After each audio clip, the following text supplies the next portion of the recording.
Ya, untuk membahasnya sudah terhubung bersama saya melalui via Zoom, ada Bang Imanuddin Yakub dari anggota Komisi Fatwa MUI. Selamat malam, Bang. Selamat malam, Assalamualaikum warahmatullahi wabarakatuh. Waalaikumsalam warahmatullahi wabarakatuh. Kemudian juga ada Bang Maman Imanul Haq dari anggota Komisi 8 DPR RI. Selamat malam, Bang. Selamat malam, Assalamualaikum. Waalaikumsalam. Saya ke MUI dulu terlebih dahulu ya. Ini MUI mengeluarkan fatwa terkait soal penyakit mulut dan kuku hewan kurban. Ini apa saja nih keputusan fatwa ini?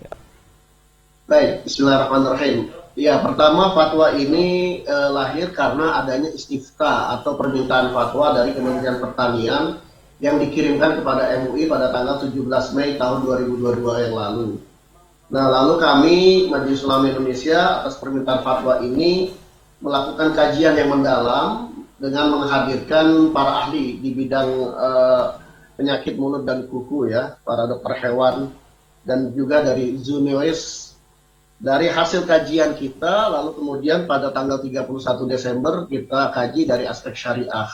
Nah, lewat pendekatan sains dan kajian hukum Islam lah, maka pada tanggal 31 Mei maksud saya, kita keluarkan fatwa terkait atau tentang hukum dan panduan pelaksanaan ibadah kurban saat kondisi wabah penyakit mulut dan kuku atau PMK ini.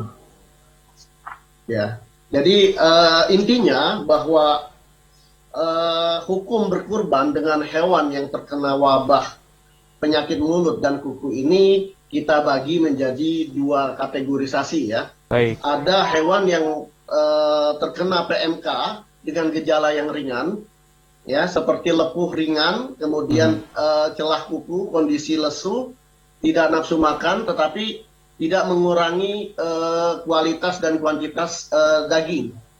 Nah, untuk hewan yang terkena PMK dengan gejala ringan ini, hukumnya sah untuk dijadikan hewan kurban. Adapun hewan kurban yang terkena PMK dengan gejala yang berat, ya, misalnya lepuh kuku sampai terlepas kukunya, menyebabkan pincang, kemudian sangat kurus, ya, maka itu tidak sah untuk dijadikan hewan kurban.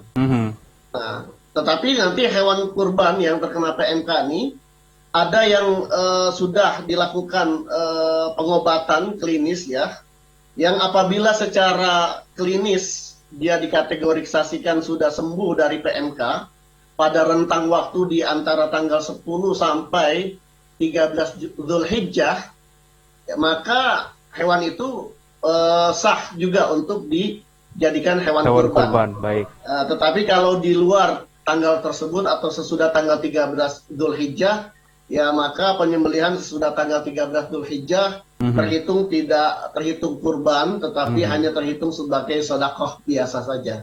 Baik, jadi memang ini substansi dari fatwa kita terkait dengan ibadah kurban ya di tengah wabah penyakit mulut dan kuku. Demikian. baik, jadi dari MUI juga memang sudah sah begitu, sudah mengeluarkan fatwa terkait dengan sah atau tidaknya mana nih jenis hewan kurban yang terkena penyakit ini yang bisa dikurbankan begitu ya. Saya ke Bang Maman Imanul dulu. Melihat kondisi seperti ini, apa yang harus kita waspadai? Ini apalagi sebentar lagi menjelang Hari Raya Idul Adha begitu, Bang? Ya, yang pertama tentu kita mengapresiasi fatwa MUI itu. Karena fatwa itu memang sangat dibutuhkan di tengah masyarakat. Panduan, apalagi setelah 2 tahun kita tidak melaksanakan 2 tahun tidak melaksanakan kurban.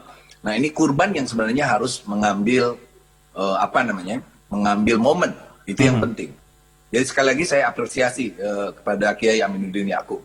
Yang kedua, kita sudah mendengar dari Menteri Kesehatan bahwa penyakit ini, foot and mouth diseases yang dari virus ini, sesungguhnya tidak berbahaya bagi manusia. Itu yang penting.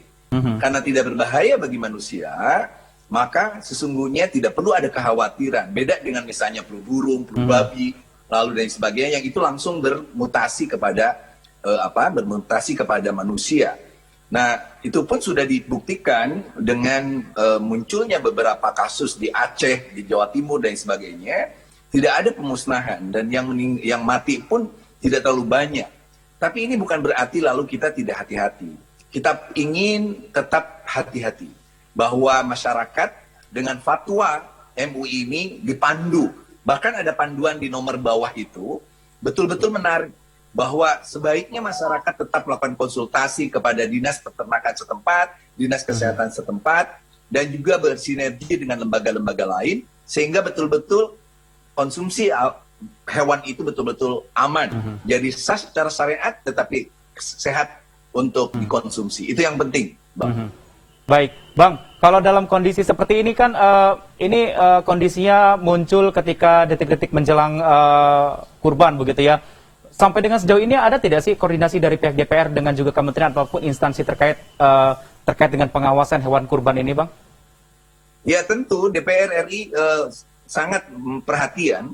Makanya kita langsung ketika penyakit PMK ini muncul, langsung semua fraksi melakukan komunikasi terutama untuk kementerian terkait, baik Kementerian Kesehatan, dan kita mendapatkan informasi dari Pak Menteri, Pak Budi, bahwa WHO dan juga Badan Kesehatan Hewan Dunia menyatakan bahwa ini tidak berbahaya untuk manusia. Yang kedua, dari Menteri Pertanian, kita meyakinkan bahwa upaya-upaya untuk menyembuhkan, paling tidak mengantisipasi agar tidak menular ke sesama hewan itu dilakukan. Dan ini menjadi penting bagi kita bahwa sungguhnya kurban tahun ini harus berlangsung lebih aman, dan juga tentu pihak pedagang tidak rugi. Sekali lagi saya apresiasi, DPR RI apresiasi kepada MUI dengan poin-poin yang begitu menarik, termasuk menerima masukan dari pemerintah melalui Kementerian Pertanian dan juga Kementerian Kesehatan. Baik, koordinasi terus dilakukan oleh pihak DPR RI dengan juga sejumlah kementerian dan juga instansi, dan juga yang lebih kuat lagi nih, MUI sudah mengeluarkan fatwa, begitu ya. Mana hewan kurban yang terjangkit penyakit PMK ini yang boleh dikurban, mana yang tidak, begitu ya. Nanti kita akan lanjutkan perbincangan kita usai jeda yang satu ini, tetaplah bersama kami di Newsroom.